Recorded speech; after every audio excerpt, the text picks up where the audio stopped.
नमस्कार, स्वागत है नारद मुनि लाइव में और मैं हूं आपके साथ जुबैर कुरैशी। दोस्तों, मध्य प्रदेश विधानसभा का बजट सत्र का आज तीसरा दिन था। तीसरे दिन मध्य प्रदेश के डिप्टी सीएम और वित्त मंत्री जगदीश देवड़ा ने अपना 2025-26 का बजट पेश किया। बजट के दौरान जो खास बात रही कि विपक्ष ने लगातार टोका-टाकी की और नारे हंगामा किया। वहीं सत्ता पक्ष ने मेज़ें थपथपाकर बजट पेश किया। बजट में खास जो बात सामने आई है उसमें इस बार मध्य प्रदेश की जनता पर सरकार ने कोई नया टैक्स नहीं लगाया है। लगभग 1 घंटे 35 मिनट का ये बजट भाषण था। इस दौरान मध्य प्रदेश के पूर्व मुख्यमंत्री और केंद्रीय मंत्री शिवराज सिंह चौहान भी सदन में मौजूद रहे। उनका विधानसभा स्पीकर और मध्य प्रदेश के मुख्यमंत्री डॉक्टर मोहन यादव ने स्वागत भी किया। इसके अलावा खास इस बजट के दौरान विपक्ष ने एक बार बजट का विरोध करते हुए सदन से वॉकआउट भी किया। आइए जानते हैं और सुनते हैं कि मध्य प्रदेश विधान का जो बजट पेश किया है वित्त मंत्री जगदीश देवड़ा ने, उसको लेकर विपक्ष के और सत्ता पक्ष के माननीयों ने क्या कहा। सुनिए। कुल व्यय वर्ष 2025-26 के लिए कुल विनियोग की राशि रुपये 4,21,032 करोड़, राजस्व व्यय रुपये 2,282 करोड़ है। मुख्य शीर्षवार बजट अनुमान खंड 1 में उपलब्ध है। वर्ष 2024-25 का कुल व्यय बजट अनुमान रुपये 3,26,383 करोड़ का है, जिसमें रुपये 48,954 करोड़ की वृद्धि कर 96 लाख अनुमानित है। राजकोषीय स्थिति, राजकोषीय घाटे की सामान्य सीमा राज्य के सकल घरेलू उत्पाद की 3% है। भारत सरकार द्वारा पूंजीगत निवेश के लिए राज्यों को विशेष सहायता योजना में वर्ष 2025-26 के लिए रुपये 11,000 करोड़ दीर्घकालीन ब्याज रहित ऋण सहायता राज्य के सकल घरेलू उत्पाद का 0.65% प्राप्त होने का अनुमान है। मैं वित्त विभाग के समस्त अधिकारियों एवं कार्मिकों का भी आभारी हूं, जिन्होंने अथक परिश्रम व प्रतिबद्धता से बजट को तैयार करने में सहयोग किया है। माननीय महोदय, मैं हमारी सरकार के बजट प्रस्ताव को इन शुभ भावों के साथ सदन को सौंप रहा हूं। आंकड़े नहीं, विश्वास लिखा है। हमने अब आकाश लिखा है। जय हिंद, जय मध्य प्रदेश।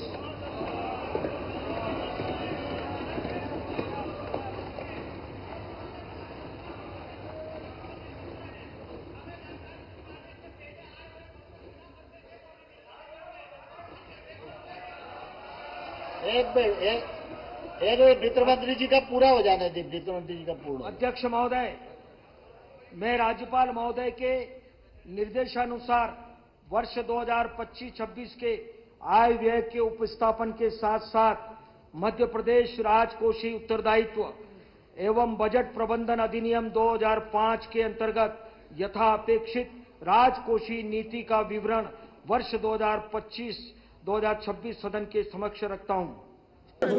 मैं प्रदेश के मुख्यमंत्री डॉक्टर मोहन यादव जी को और उप मुख्यमंत्री और वित्त मंत्री जगदीश देवड़ा को हृदय से बधाई देता हूं। ये बजट प्रधानमंत्री श्रीमान नरेंद्र मोदी के विकसित भारत के निर्माण के लिए विकसित मध्य प्रदेश का बजट है। ये बजट प्रदेश के विकास को और जन कल्याण को नई गति दे रहा है और नई दिशा भी दे रहा है। एक तरफ इंफ्रास्ट्रक्चर के लिए पर्याप्त प्रावधान किया गया है, वहीं दूसरी तरफ कृषि और निवेश के बढ़ाने के सारे प्रयत्न इस बजट में किए गए हैं। कृषि हो, सिंचाई हो, एग्रीकल्चर के साथ एलाइड सेक्टर हो, या ग्रामीण विकास हो, या शहरी विकास हो, इसमें ऐतिहासिक प्रावधान किए गए हैं।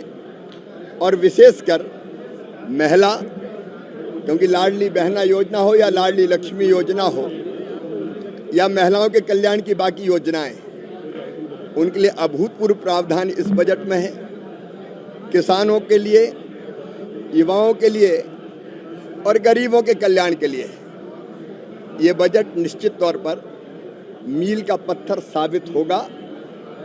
इस बहुत अच्छे बजट के लिए, ऐतिहासिक बजट के लिए मैं फिर बधाई देता हूं। सरकार के द्वारा हमारे वित्त मंत्री श्रीमान जगदीश देवड़ा जी ने जो बजट प्रस्तुत किया है, ये हमारी सरकार का अद्वितीय बजट है, खास करके जिसके माध्यम से हमने सभी वर्गों की बेहतरी के लिए प्रयास किया है और जो 2047 की हमारी यशस्वी प्रधानमंत्री के माध्यम से $2 ट्रिलियन की जो इकोनॉमी है, अर्थात 250 लाख करोड़ का बजट का जो रोडमैप तैयार किया गया है, उसी सिलसिले में अपने बजट को 5 साल में 2 गुना करने का संकल्प लेकर हम धीरे धीरे आगे बढ़ रहे हैं।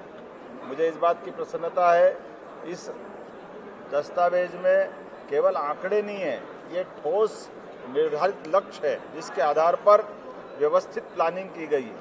गरीब, महिला, किसान, युवा सभी वर्गों की बेहतरी के साथ साथ ये बजट गांव, गरीब और खास करके व्यवस्थित प्लानिंग के भरोसे से मध्य प्रदेश विकास के मामले में एक नई, केवल सड़क पे चलने की स्थिति नहीं है, हवाई उड़ान की तरफ आगे बढ़ेगा।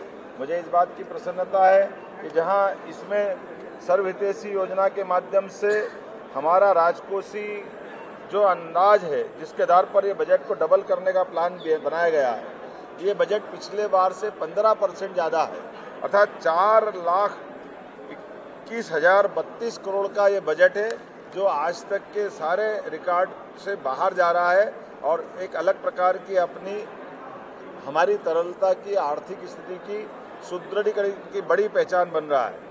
मैं मान के चलता हूँ इस बजट के माध्यम से जो हमारा 2025-26 का बजट है, 2025-26 के बजट में 24-25 के बजट की तुलना में जो राजस्व में जो वृद्धि हुई है वो 7% हुई है और 2025-26 की तुलना में 2024-25 की अनुमान से पूंजीगत व्यय में ये खास बात गौर करने लायक है, इसमें 31% वृद्धि का अनुमान रखा है।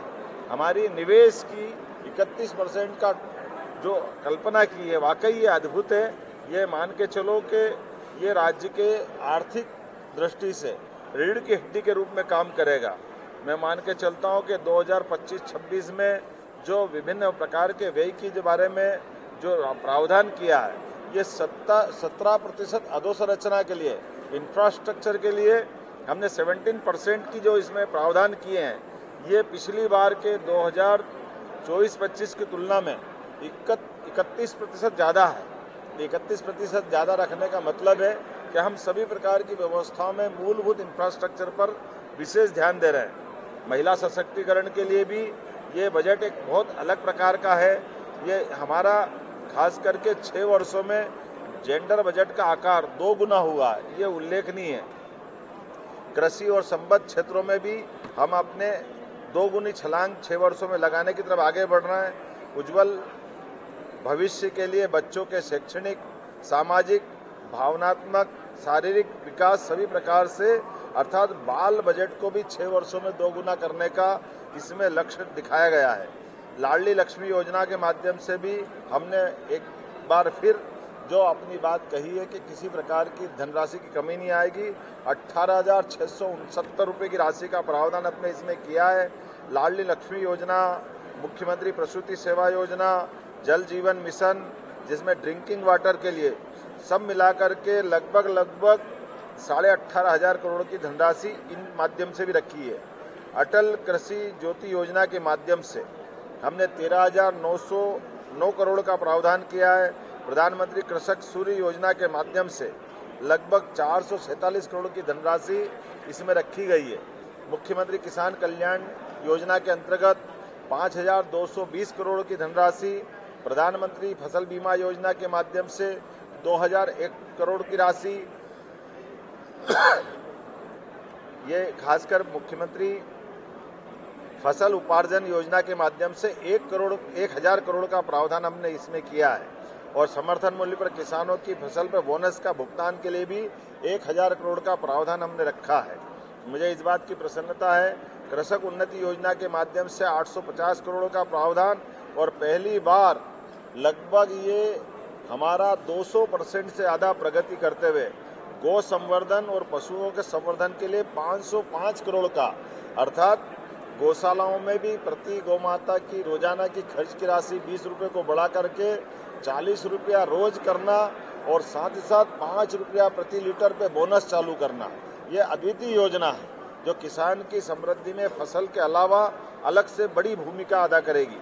अटल गृह ज्योति योजना के माध्यम से गरीब कल्याण का हमने जो मिशन हाथ में लिया है, इसमें 7,132 करोड़ का प्रावधान हमने किया है और खास करके 5 हार्स पावर के कृषि पंपों, प्रेशर, एक बत्ती कनेक्शन, निःशुल्क बिजली प्रवाह इत्यादि योजनाओं के लिए 5,299 करोड़ की धनराशि का प्रावधान किया है। उसी काम को आगे बढ़ा रहे हैं जो माननीय हमारे कांग्रेस के शासनकाल की तुलना करें कि केवल 20,000 करोड़ का बजट होता था 2003-4 तक। 1956 में मध्य प्रदेश बना था और जब हमारी सरकार बनी तो 3.25 लाख करोड़ से हम आगे बढ़े। तो ये 2003-4 में 20,000 और कहा 2023 में 3.25 करोड़ और अब हम 4,21,000। तो ये जो हमारी भारतीय जनता पार्टी के काम करने की शैली है, यशस्वी प्रधानमंत्री नरेंद्र मोदी जी के नेतृत्व में हमारे पूर्ववर्ती मुख्यमंत्री श्रीमान शिवराज सिंह जी, पूर्ववर्ती मुख्यमंत्री बाबूलाल जी गौर, पूर्ववर्ती मुख्यमंत्री उमा भारती जी, विकास परक एजेंडे के बलबूते पर जो भाजपा की काम करने की पहचान होती है, उसी क्रम को आगे बढ़ाते हुए हम निश्चित रूप से आप अंदाज लगा लो कि अभी तो हम केवल 7 लाख करोड़ की बात कर रहे हैं। 2047 तक 250 लाख करोड़ का बजट होगा और आज जो अभी प्रति व्यक्ति 1,52,000 रुपया प्रति वर्ष आय है, ये प्रति व्यक्ति 22 लाख रुपए की आय होगी। इस भावना से आगे बढ़ रहे हैं। मुझे लगता है कि इसमें सारी बातें आ गई है। आप सबसे अलग अलग बात करते रहेंगे। बहुत धन्यवाद, बहुत धन्यवाद। देखिए, कर्ज का बजट है, आप सब जान रहे हैं। तो मैं फिर भी वापस कहना चाहता हूं कि कर्ज के बजट से किसी घर का विकास नहीं होता। आप कर्ज लो और कर्ज आपको भरना पड़ता। तो सरकार जनता पे कर्ज लादे जा रही है। एक एक व्यक्ति पर प्रति व्यक्ति 50,000 से ज्यादा कर्ज हो गया। तो सरकार बताए कि प्रदेश आत्मनिर्भर कब होगा, किसान कब आत्मनिर्भर होगा, युवा आत्मनिर्भर कब होगा, युवाओं को नौकरी कब मिलेगी। तो मैं यही कहना चाहता हूं, दलित आदिवासी परेशान है, उनकी जंगल की जमीनें छीनी जा रही है। तो मैं यही कहना चाहता हूं कि राज्यपाल के अभिभाषण से स्पष्ट है कि इनके पास कोई नई चीज नहीं है। और रही विपक्ष की विचलित होने, विपक्ष विचलित नहीं है, हर मुद्दे पे अडिग है और हर मुद्दे पे बात करने को तैयार है।